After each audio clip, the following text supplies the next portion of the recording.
A Woman's Rage. This is Chapter 10 of Author Talks with Lisa T. And at some point, we've had that line repeated to us. You know the one about hell having no fury like a woman scorned? Maybe you embraced it. Maybe it made you angry. Either way, author Amanda Jayatissa channels pure female rage in her new novel, Island Witch, which I promise will stay with you long after you finish reading it. I have to tell you, I have not stopped thinking about Island Witch since I finished reading it. It's got to be a couple of weeks ago now. And I don't know if it's because I'm being haunted by Amara. I'm haunted by her story. Why don't we start off with you just telling us a little bit about what readers can expect when they pick this book up? Of course.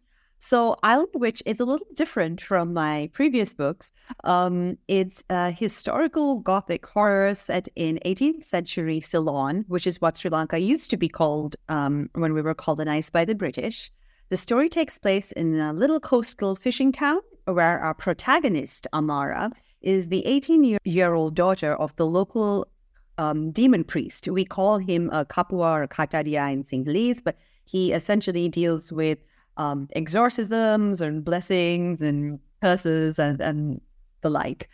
With the British being there and a shift in ideologies, there are a lot of conversions to Christianity. The villagers have now started to regard Amara's father, who used to hold a pretty high position in the village, and they've started regarding him with a lot of suspicion. More so when a series of attacks start plaguing the men in her village. And, Amara's father is blamed for these attacks. And Amara, of course, is convinced of his innocence and goes about trying to prove her father's innocence.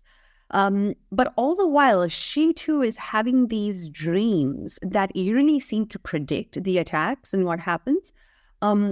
And she has this funny feeling that this is all tied into this night where she woke up to the sound of her mother's screams, that no one can find out about this. So yeah, it brings in a lot of Sri Lankan folklore and traditions, Sri Lankan demons and ghosts, which are some of my favorite things to talk about. And it's a very feminist sort of coming of age. A lot of rage there. So, yeah. Rage seems to be the word that whenever I look to find a description of the book, it's always about it's female rage, it's ultimate female rage. And, it's interesting that you chose like gothic horror as a genre to write about this. And I wonder, is that because it's a more acceptable place for a woman to be really angry and really vengeful and maybe really bloodthirsty? Yeah, I think so. Like we said, it's definitely a departure from my previous books. And someone did say, in one of the reviews, it's like, oh, I knew this was an Amanda Jayatissa book because it featured an angry woman. It's like, okay, that's not a bad one. I'll own that. I'm very, very happy to be known as the author that writes about angry women, because I think as women, we do have a lot to be angry about, and especially sort of through the ages. But what really inspired me to write this story was that, so it's very loosely based off, it's sort of my version of a retelling of a very popular ghost story in Sri Lanka, which is called Mohini. It's our Sri Lankan woman in white, that you see across many cultures of women wearing white clothes. She's standing often by the side of a road holding a baby, and anyone who stops to help her, she attacks them or kills them or drives them crazy or haunts them for eternity. The ending varies, but the point is you don't want to cross this woman. And it's a story that's told very widely in Sri Lanka. It's a story I grew up loving to tell around. We used to huddle around a candle, me and my cousins, and I dressed up as Mohini to scare people. And I always joke, I say, are you even Sri Lankan unless you know someone who's seen Mohini? Because everyone claims to have seen her at some point. It's such an urban legend. But what struck me as I got older, right, is that that's all we know about her. We just that's it. We know that she's this demonic woman, right? A demoness or a ghost or an evil spirit, and she attacks people, and that's all we know. And we're very happy to accept that she's this terrible, terrible woman without ever finding out more about like where she came from and what her story is. And I think that's really indicative of the way we treat women in general. It's like, oh, we're so happy to be like, oh, that's the villain, like she's the bad guy here, without really kind of trying to figure out how she got to that point, or like what drove her to that point of anger. So it's kind of trying to find, like, give a voice to this story that I love so much, but I felt was very incomplete. So you've given her an origin story. Kind of, yeah. I like to think I have. I mean, it's my version of it. I'm sure, there might be different versions floating around out there, but yeah. So, knowing that now, obviously, I came into your story not knowing anything about the story. And I wondered, do people who grew up hearing about her approach what you wrote in a different way than someone who doesn't know the story at all? Because I could see how I kind of read it as this girl who had this horrible thing done to her, and it changed her dramatically. But someone who knows the story kind of knows the background and where you might be going with it. Oh, it's a good question. So there's a reason that I don't explicitly mention Mohini anywhere in the book, is because I did want this fresh take. Like I did want everyone coming to it, just being like, okay, this is Amara's story. Let's see where her story leads us. Although I think the prologue does kind of give away a little bit of of what I'm getting at thematically, and I think it might connect the dots when you sort of reach the end and you look back. But I don't want anybody. I think I just wanted people approaching it with a fresh perspective as much as possible. And like at the end, if they were to hear me explaining like, oh, hey, it ties into Mohini and what happened, like that's great, but it's not necessary. Like that's what inspired me to write this story, but it's not necessary really, I think, to know that, to enjoy the story. I'm glad you mentioned the prologue, because I wanted to bring that up because I was hooked from the minute I read page 1. And if you will indulge me, may I read a section? Fear is a woman's burden. We are entrenched in it from the time we were born, told to protect ourselves, especially our bodies. Heaven knows we've been told to value them more than our minds. We've been told to keep safe. Caution becomes our second nature from the time we are young girls, only blossoming deeper as we grow older. Our fathers, our neighbors, our villagers rally around to protect us, lest we, delicate little things, are made unable to fend for ourselves. Be careful of strangers, they warned. Be careful of the jungle. Be careful even of your own thoughts. They say this even though the fathers, the neighbors, the villagers are often the very ones we need protecting from. I don't think there is a woman listening who can not relate with that. It's funny. I wrote that and I sent it to my editor and I like highlighted it and I was like, too much of a soapbox. No, you're fine. I felt something when I read that, maybe because also I was sitting on the subway, and as you as a woman out in the world, I don't think it matters where you live.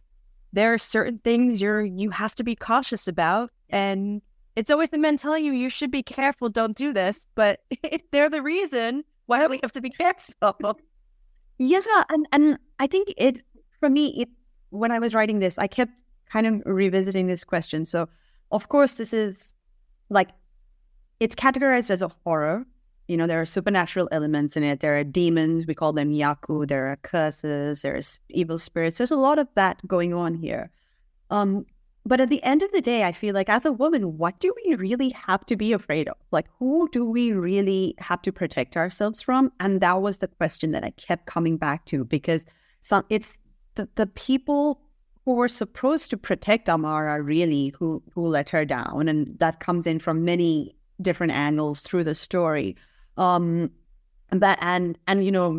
We are talking about demons and possession and exorcisms and all these really, really scary things that are, supernatural. And of course, like it's it's freaky, it freaks people out to hear these stories, but like what is really scarier than like the experience of being a woman in a world where it's very, very difficult to protect yourself, really. And unlike the rest of us, Samara, though, gets to take things into her own hands. And while it's tough to read, but at the same time, I mean, I don't know if I'm a bad person that I was rooting her on a little bit. Right? I mean, that's the thing, is that like I know I feel conflicted about the ending, and I have people who read the book, you know, tell me that they're conflicted about the ending. They're like, we don't know, like, are we cheering for her? Are we not? I was like, yeah, that's the thing though, isn't it? It's like, how do we feel? Like, we're still to this day, I think women especially, like, we are conflicted for standing up for ourselves. And, you know, we do feel like, oh, okay, there's a different way that we could have resolved something. And yeah, there's a lot of thoughts that like came up for me when I was writing this book. And there is no right answer, and I don't know how I feel, really, you know. It's just like I felt that this is the story, and like this was the direction that it had to go. And I knew that the ending, and I knew this would be the ending, you know. I before I started writing, so I wrote towards that direction. But yeah, I don't blame you for saying, like, I don't know if I wanted to cheer her on, or like I was, but I felt bad for cheering her on, or like, you know.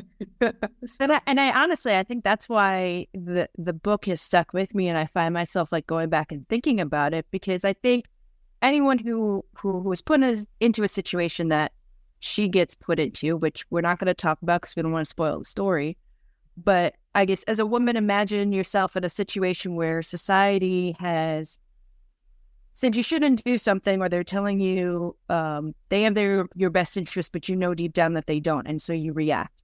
Mm-hmm. And it's just, you know, you often ask yourself, what would I do? Would I react the same way? Would I go down that same path, or am I going to do what everybody's telling me to do, which is don't worry about it, everything will be fine, just go be a good girl. Mm-hmm. Yeah, and I think it resonates, right? Like, I think we can all try and put ourselves in that situation. And we all, I don't know. I think, like, thinking about it and reading about it is one thing, but like, if you're actually faced in certain situations, like, what steps would you take? I don't know. Like, for me, I don't know what the answer to a lot of those questions are. So I make my character deal with them instead. It's a good form of therapy writing, right?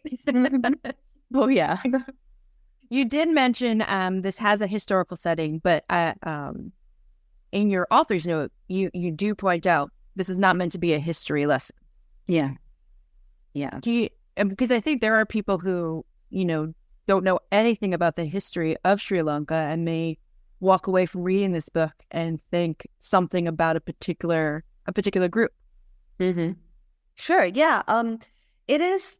I mean, I'm not an historian, right? I'm just someone who stores away a lot of information in my mind because I'm very curious and very nerdy, and I love learning about different time periods. But I'm by no means a historian. And actually, one of the big struggles of the book was that because I write in first person, and I generally all my books are written in first person, and it's my favorite way to write.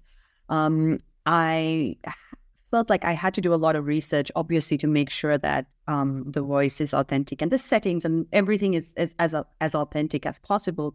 And I immediately hit a big roadblock, which is that most of the writing and the information that you get from this time period, they come from the British.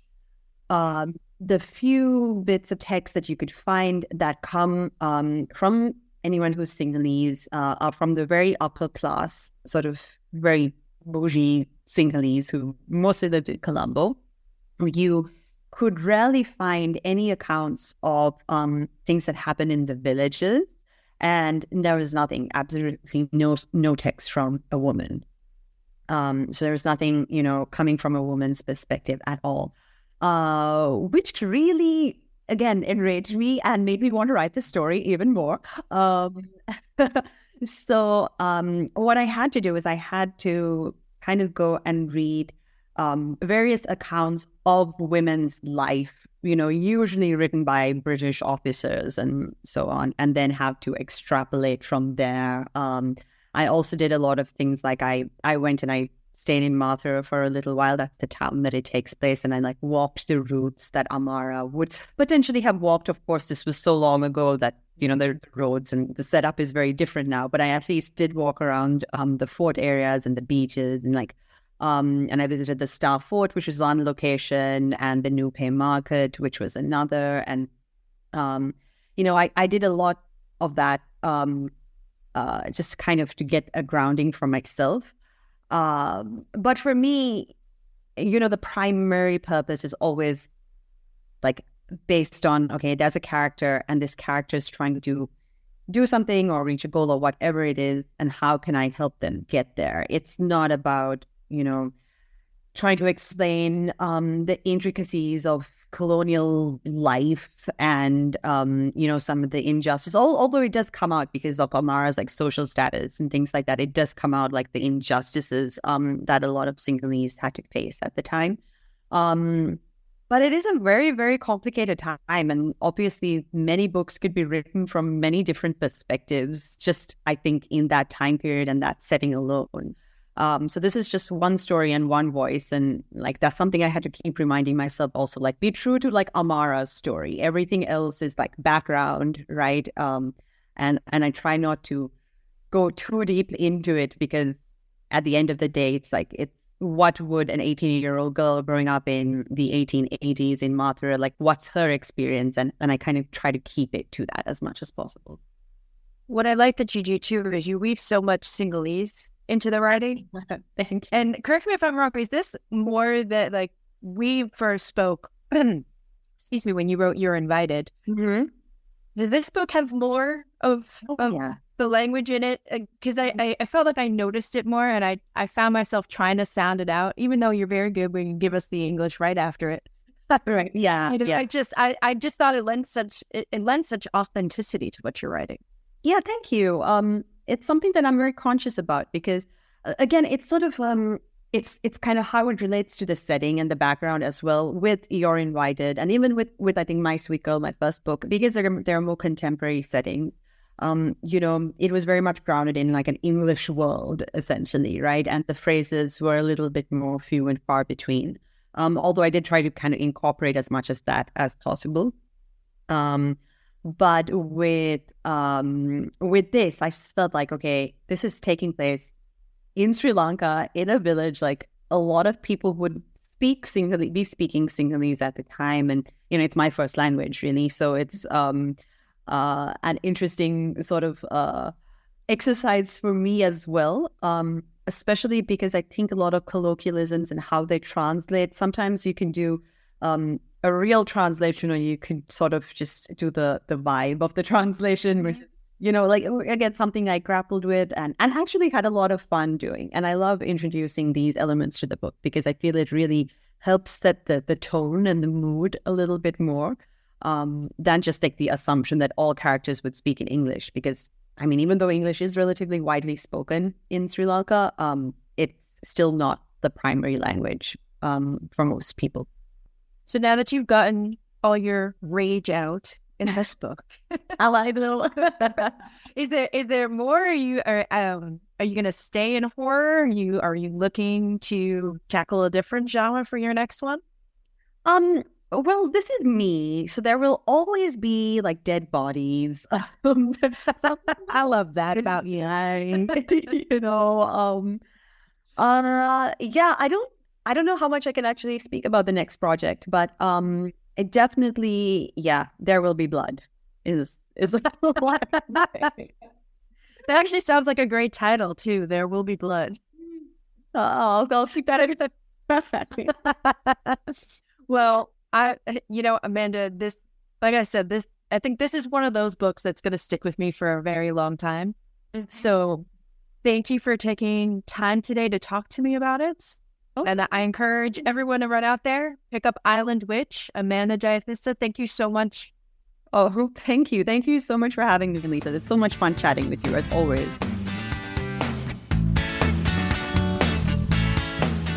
And that's where we close the book on this chapter. I get that maybe you aren't going to like or want to read every book I feature on this podcast, but if I can make you think about picking up a book that's outside of your comfort zone, then I'm happy. It's a first crack in your reading habits, and we all know what can happen when something starts to fracture. If you haven't already, please head on over to lisatbooks.com to subscribe to this podcast. You can also find me on X and Instagram at Lisa T Books. Keep turning those pages. I'm Lisa T.